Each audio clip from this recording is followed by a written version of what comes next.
Welcome back, everyone, to another episode of Line Your Own Pockets. Last week, we had a nice interview with Trent from IQ Feed talking about, data and the background process of, all the data that we need to do what we do. And it was kind of cool to see a little bit behind the curtain. Today, we're going to talk a little bit more about that, and then also an email that Dave got just kind of talking about different data sources and why one over the other and advantages, disadvantages. This is one of those conversations that's might not be like as sexy as our AI chat, but is more like the most important probably part of what we do. Because if you got crap data, you could be the best systems designer in the world. It's not going to do anything for you, right? Yeah, data is really important. And, you know, sometimes people, I'll tell people, hey, I'm a trader. And they're like, oh, yeah, it sounds really cool. Let me, you know, can you tell me about it? And, what do I need to do to get into it? And I kind of talk them out of it because it's way harder than you think it's going to be. And a lot of it's because you're going to have to deal with data a lot. You're going to have to, dive in and figure out why something is not showing up in your back test when you think it should. And to do that, you're going to have to go in and really pull some spreadsheets and start really looking at data very closely. If you're not comfortable doing that, then training's probably not for you, right? Yeah. So, Well, and not just the market data, but then you spend half your time looking at that, and then half the time just looking at your own data, and half the time, trying to figure out, this trade that I took, why did I get that slippage or why I didn't. And because for me, that's like the sticking point. Like I love the back testing side. I love that data side of things, but for some reason, I really hate my personal data side of things, like doing the reconciliation back. Maybe it's yeah. because I had, a really bad time in accounting class and it's kind of bringing me back to that. But yeah, so you're dealing with data coming in and then you're making your own data and you have to do, and then the two of those together make another data set that you have to deal with. And yeah, so keeping all this together and keeping it clean is, hugely important. And it's just not the fun thing that people think about when they think about trading. They think about, hitting a button and then they're right and they get to shout and have a good time. But it's the other side. It's the boring part, but it's the part that you just could not replace, even with AI doing coding for you and things like that. At the end of the day, the data is everything. Yeah. The data is everything. And, I'll think back on that episode from last week with Trent. I mean, the most kind of important thing he said, or when I asked him, hey, why are you even in business? Why should people pay money for data when they can get it for free, often with their broker? And yeah, I thought his answer was really good there. And it's totally true.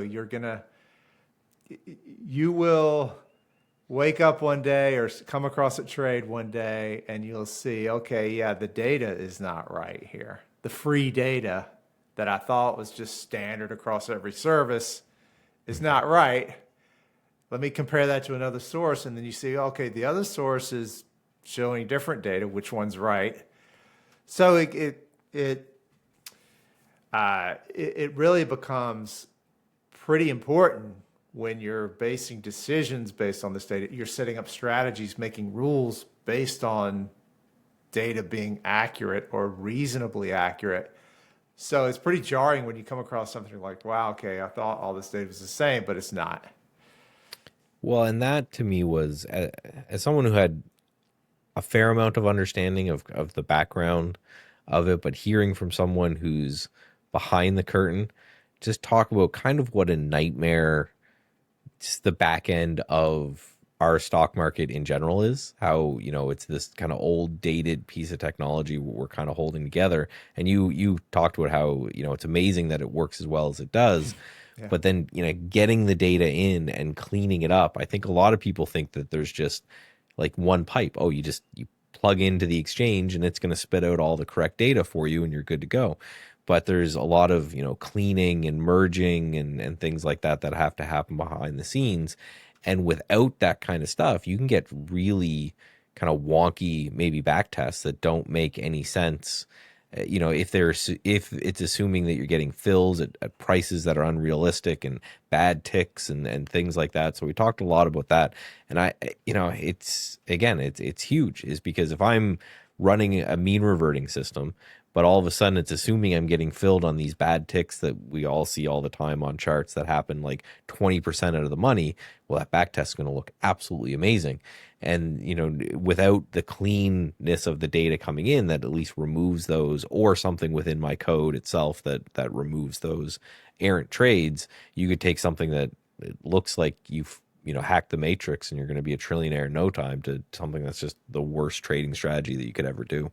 Yeah. So it reminds me of, you know, a lot of traders will get to the end of a back test, they've optimized it, looks great, right? And they're going to trade it live, thinking they're gonna, the work's done, Hmm. time to turn the money machine on. And they're really primed for disappointment right there. Like you're on this high, you think the work's done, Yep. and then you're humbled by the market, or like, well, it didn't quite work out the way you thought. And you have to dig into why. That's sort of where the work starts. I see a similar thing when people want to get into back testing. They're like, okay, I bought Amber Broker, or okay, I've made the decision to do this. I'm ready to start the back test and do all this work, and then there's lots of steps to get your data foundation in order, even to make one back test. So even to get to the starting line to be able to create a base back test, there's a lot of steps involved, and it's harder than most people think. So Well, I uh, think that brings us to the email that you showed me here, that someone had emailed you, and we can talk a little bit about that while you bring it up. And essentially just talking about, there is a a wide amount of options available, right? And you summarized the email just a little bit better, but the user was kind of looking for input on why of all these data types, which ones should I use? What's the advantage of them? What do I look for? Kind of like if you're shopping for a car, what do you need? There's a million of them out there. So when it comes to data, kind of this email just seemed a little bit confused about where to start to kind of get their data from. yeah, and he's got some very specific questions here that may not apply exactly, but this email is sort of emblematic of, or in a category I see a lot of people asking about, which is that they've just started, they want to start backtesting, and they're like fumbling around with where to get the data. So Hmm. I think it's probably good that we should go over the options for getting data into the various tools that we would use to backtest. So we could start with Amber Broker. Hmm. Um, there are probably some free, you can probably find some free data sources for it, but like we've talked about before, like, free commissions, you kind of get what you pay for. Yep. You're going to get what you pay for. And it's good to think about and go ahead and do the work, spend the money for a high quality data provider, so you know that the data you're getting is as accurate as possible.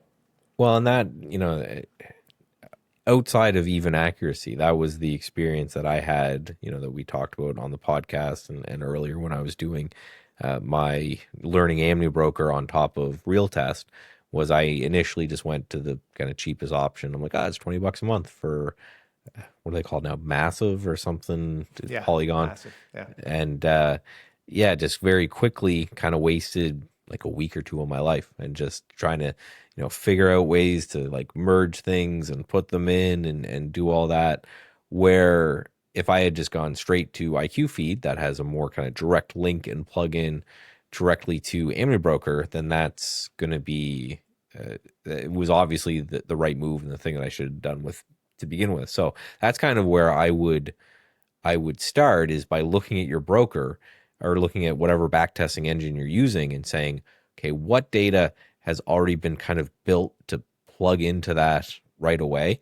as the simplest tool, it might not be kind of the best off the rip, but at least you've jumped a couple steps. Because for me to do Polygon or Massive, there was going to be like 4 or 5 steps more that I was going to have to do, and then when it was time for real time data, I was going to have to figure out something entirely different. So I would just say if there is whatever you're using, a couple options that can just be plugged in, probably better to spend the extra money and just go with that and save yourself the hassle of trying to come up with Python scripts to do all these different steps. Yeah.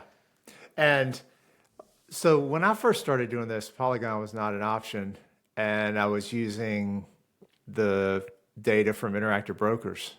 Hmm. And the problem there is, like, sometimes you'll do some quick testing and it seems to work okay. So you go with it.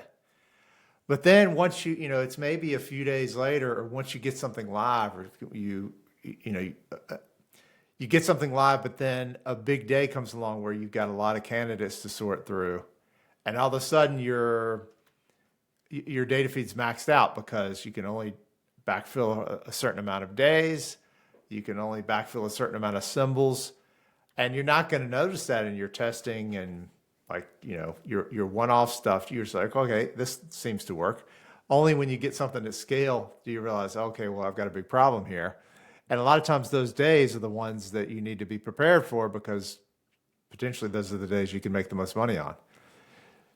Yeah. And yeah, it will always be the, generally speaking, and I don't know, this could just be uh, me seeing shapes in clouds, but generally speaking, data errors will work against you. There's usually not a time that you're like, oh, you get a data error and you end up making a ton of money. And then you look back and you go, oh man, I shouldn't have taken any of those trades. It's kind of like when, if you're more discretionary trader, when you take like revenge trades or emotional trades, they never, they never work out in the long run. And it's the same with that. I don't know if I've ever gotten a data glitch that's made me a ton of money, but I've definitely had a whole bunch of bad data that's lost me a ton of money. Yeah, so sometimes it happens, but it's you want to be careful that you take that exactly the right way, which is it's a mistake. You made Hmm. money and it's a mistake, and still a problem worth getting to the bottom of. Yeah, absolutely. And I think that kind of leads, as I'm looking through this email, to the next question that I think the user would kind of ask himself is that what is the ultimate goal of your trading? Because I see he mentions Norgate, IBKR, IQ feed.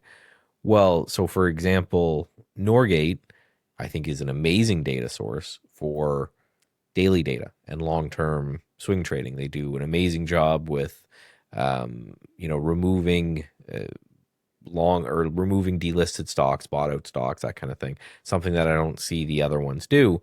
But if your goal is to do intraday trading exclusively, or you think even in the future you're going to need some sort of intraday candle, a 1 minute candle, 30 minute candle, whatever it is, just doesn't do it. Right. So there's a it's one of those things that we can't really give a this is the best data source for this reason. It is, here is what I'm working with and what I'm looking to do, and you have to find one that fits that. So, if you were using real test and only looking at daily data, I think Norgate's amazing. But then if you're looking at intraday data and Amni Broker, well, then it's probably IQ feed. And you have to first create this is what I'm looking to do now and in the future, and then try to shop, I think, for your data source after that, as opposed to the other way around where you're looking at all the different data sources and trying to find one that you think will fit. So start with like a framework, I think, of goals, which would make a lot of sense.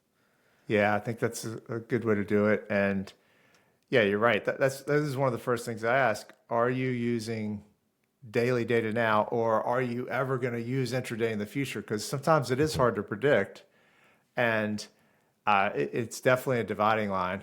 And yeah, I agree that Norgate's a really good data provider for daily data for sure. I Yeah. love the way they clean the data, and there's groups that have quant trading firms. They'll have a whole group of engineers just to work on the data. Hmm. So it's not an easy thing to be able to tackle, and it's just way more complicated than you think. You think that okay, there's a bunch of trades that happen in the market. Yeah. Let's see what the price is, how much the volume is, what the bid and the ask was at the time. Easy game, right? How hard can this possibly be?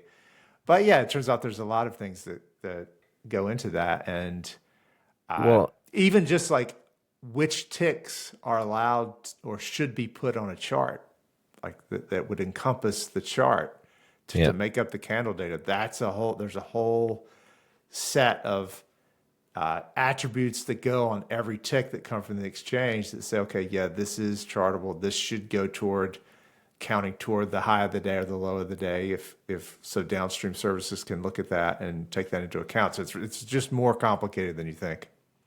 Well, and it kind of leads me to, I think, the next thing is that really knowing the time frame in which you need the data, I think is just kind of everything because the faster that you need data, the more important all of this is. For someone like Norgate, I'd say their job is significantly easier because they're giving you the data, 15 minutes delayed, and they can build systems to clean it up, and that end of day print is going to be pretty much decided at the high, low, open, close. Those prints are going to be easier than if you're doing this on a tick by tick basis or a 1 minute basis where you'd have to deal with these things more in real time when they occur. So the shorter term nature that you go in, the more that I think it's paramount that you're not skimping on good data. If you were doing, if you were someone, for example, who was just doing weekly, right? That was you need the weekly high, low, open, close, and maybe more investment type systems. I would almost even say you could probably like experiment with a freer version or something like that, a little bit more fringe because you probably have the whole weekend for the data to get put in your system and cleaned up and make your decisions for the next week. That's a different beast entirely. So you could even probably grab something for your broker for that. But the shorter term that you're looking at, the more these decisions have to be made by a really good data provider with a lot of experience of what to let in and what to kick out and to make sure your prices are very clean in the moment. So yeah, the faster you're planning on trading, just it makes this exponentially even more important. That's a great point. I totally agree. I mean, if you zoom out far enough and your time frame's large enough, then you don't even need real time data. Just use delayed data. It's totally fine, right? Mhm.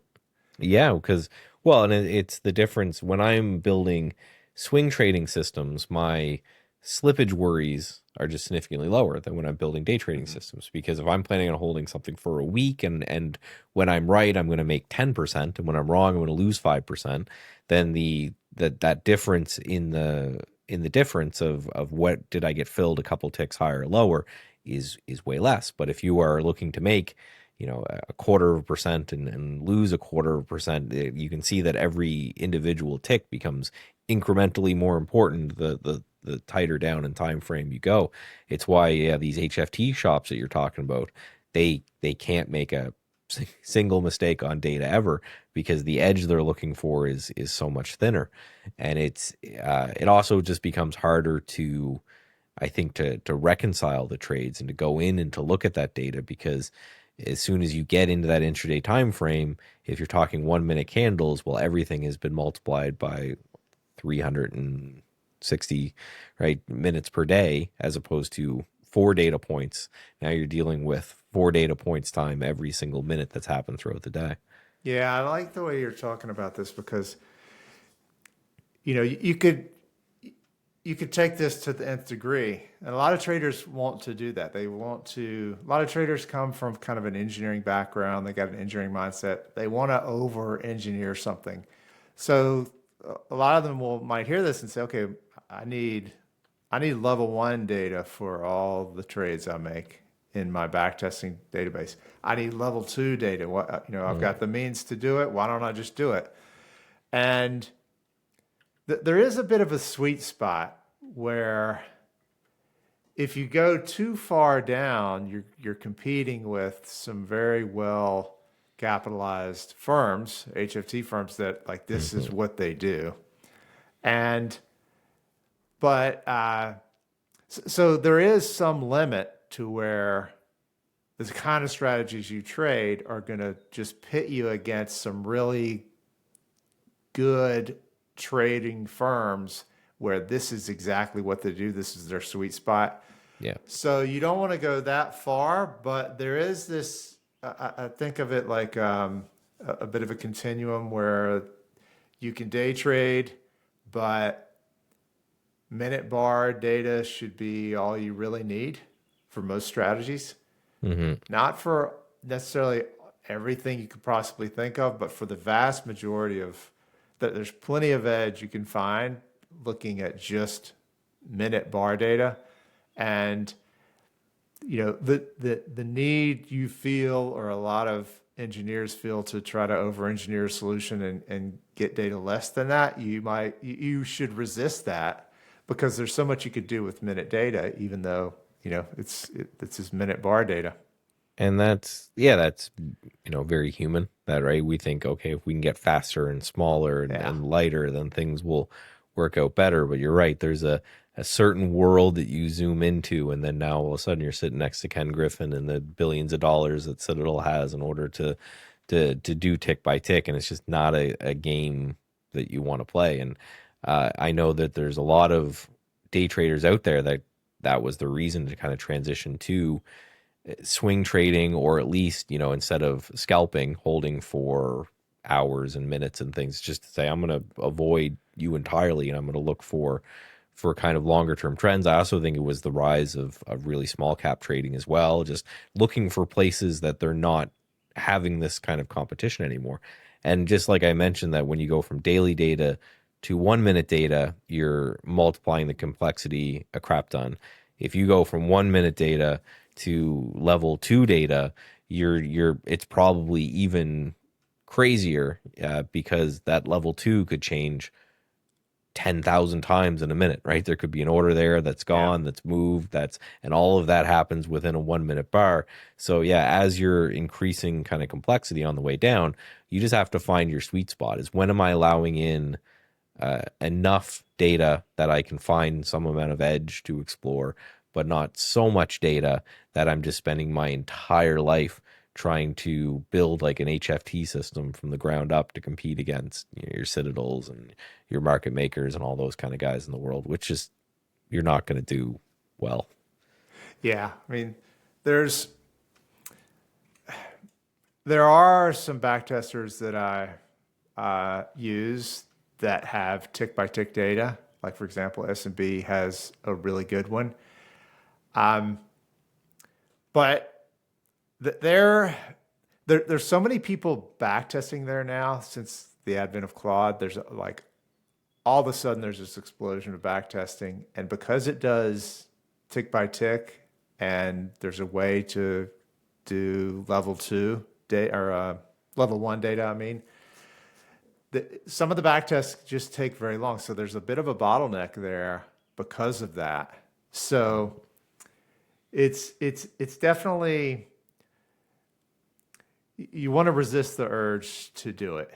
Um, and certainly if you're a retail trader, then yeah, you definitely want to resist the urge to do that. There's just so much more edge you can get, and you don't want to get in the situation where it takes all weekend to run a back test.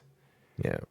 So You how want to be many thinking about weeks that. are, yeah, how many weeks are you putting up? And one example, and this will probably only hit with like a couple other gym bros like me out there, but there's you go to the gym, you can get 90% of everything that you need and be in great shape and look great or whatever with just a barbell, right? And that's it. Barbell and some weights. You'll do fine.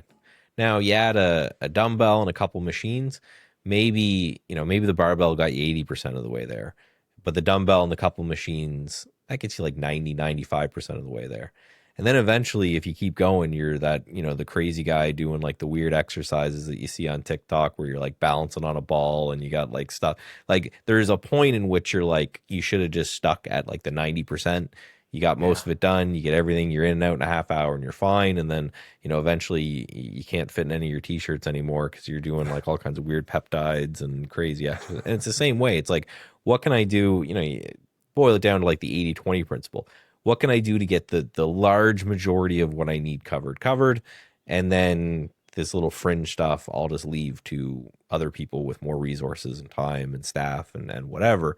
Because I'm probably never, like in my life, I'm probably never going to get to the point where a barbell, I can't fit enough weight on a barbell in order to lift it to be good. And it's probably the same way. You'll probably never get to the point where you've exhausted every available option for 1 minute data, even, including other indicators, or you can bring in other data sources or whatever it is. But you'll probably never get there in your life. And if you do, you're probably already making a ton of money. So maybe just be okay with it for a bit. Yeah, so it reminds me, I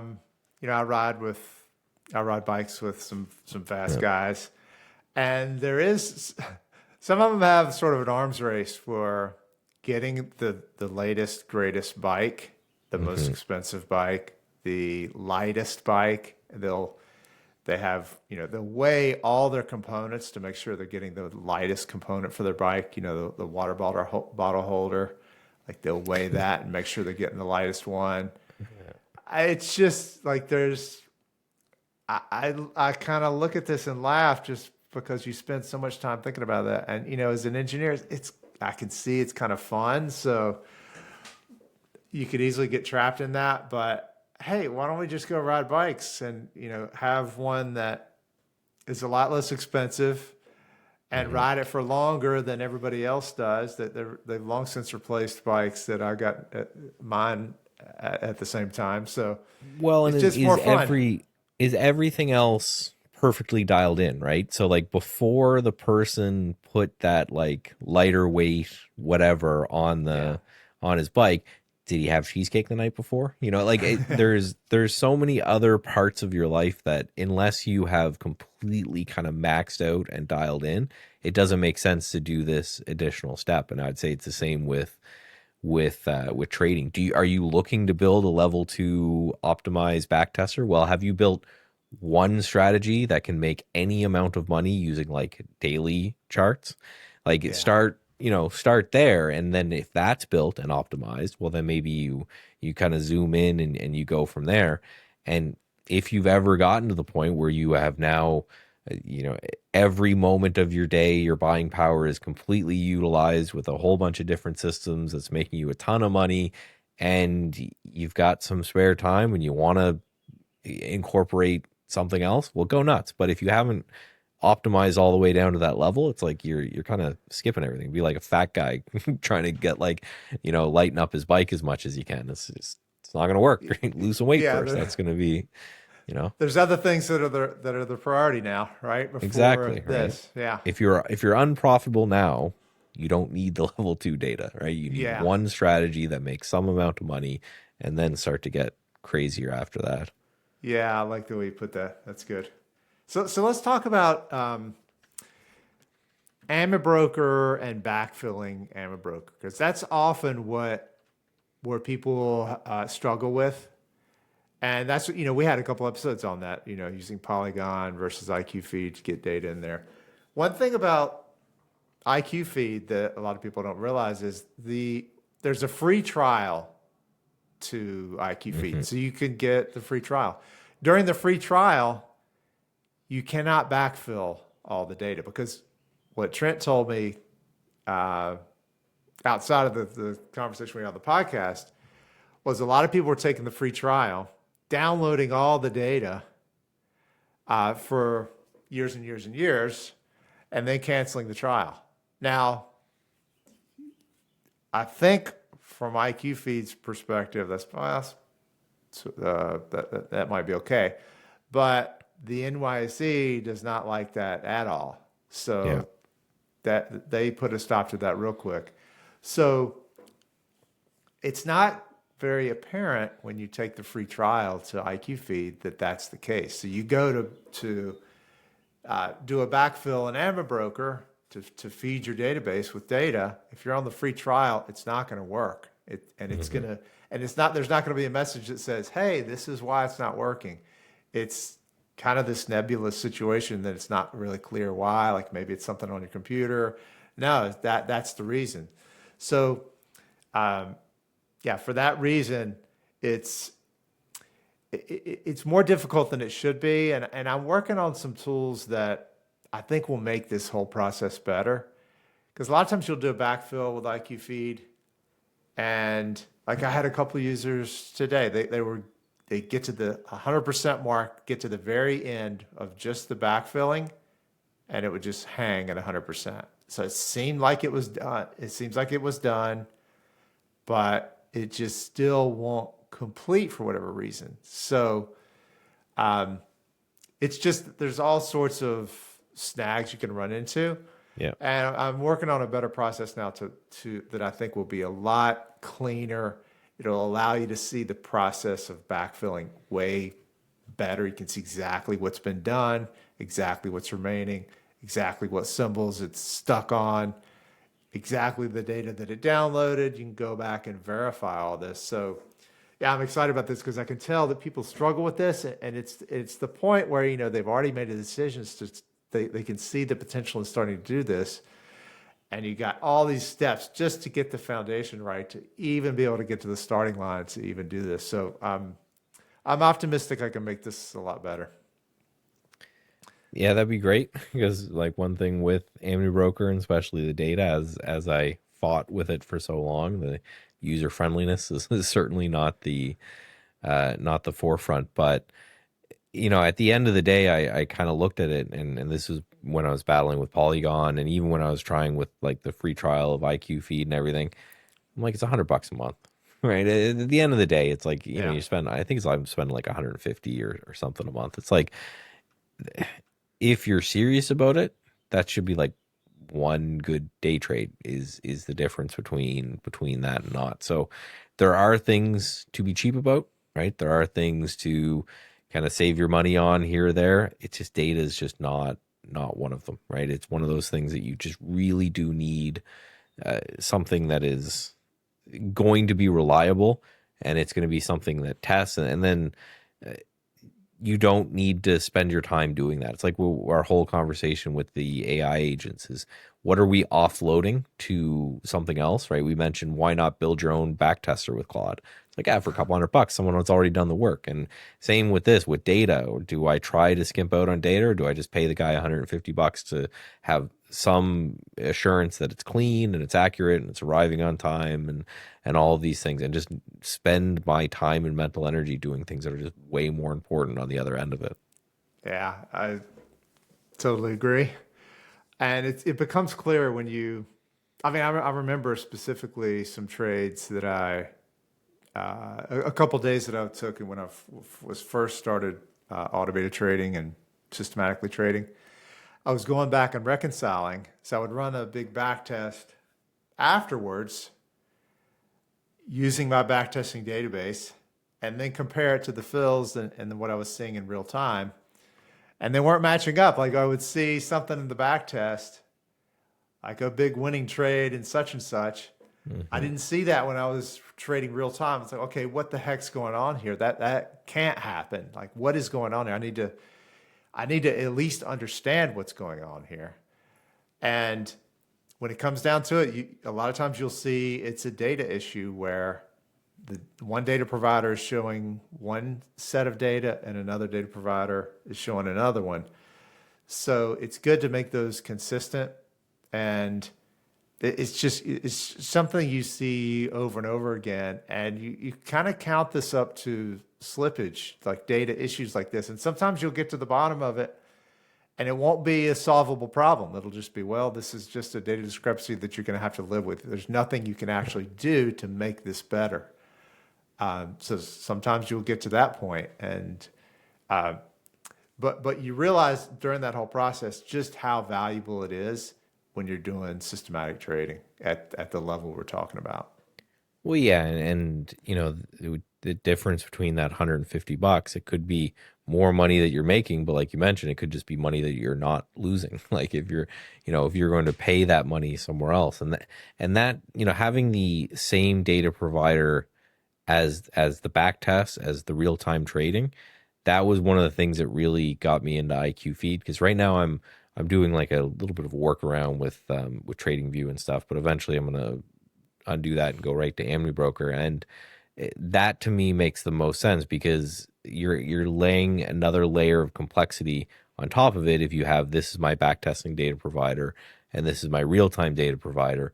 It's there could be these little minute differences that you just don't come across. But if you're using the same company for both, regardless of what that company ends up being, that's going to be greatly diminished and it's certainly going to help you do that switch because that's one of the most nerve-wracking part of this when you've gone through back testing world and you flip it over and like you were mentioning Dave, it will never be exactly perfect. There'll always be something that comes up and that's why the reconciliation process is so important.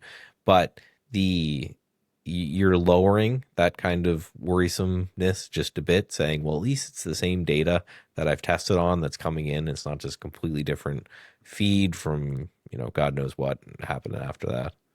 Yeah, and I think another thing to really think about, especially for somebody that's new getting into this, there's a big difference between backfilling historical data and a real-time data feed.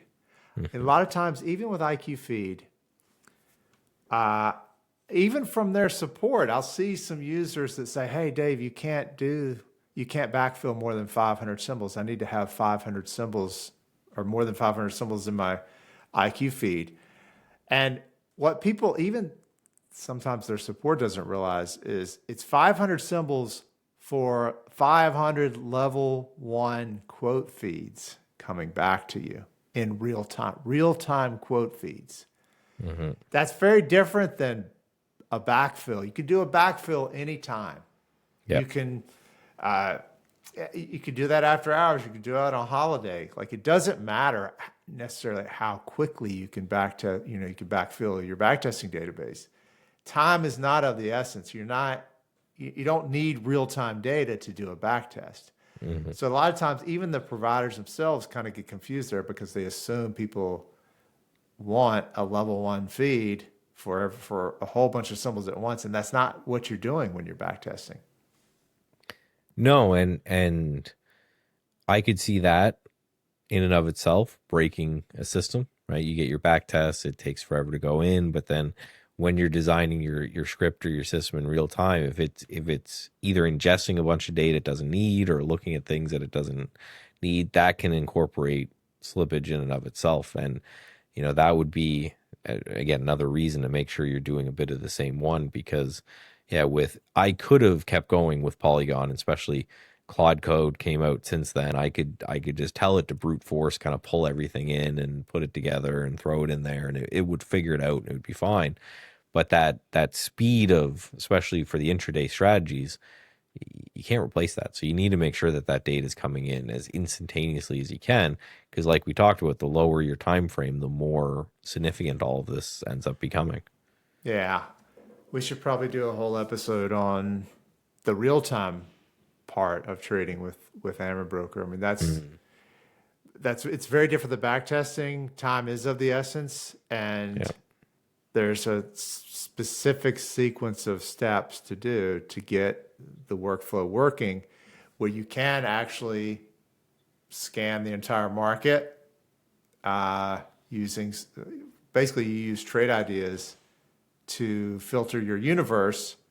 And then in Amber Broker, you're not actually scanning the entire market. You're scanning that universe that Trade Ideas has scanned, filtered for It's- you. yeah. So it's a really efficient way to do it.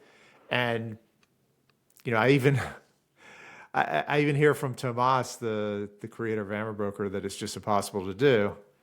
I see him reacting that way on some of these forums to traders that want to do something like this. But it is possible. There's just this very specific workflow to be able to do it. Well, good.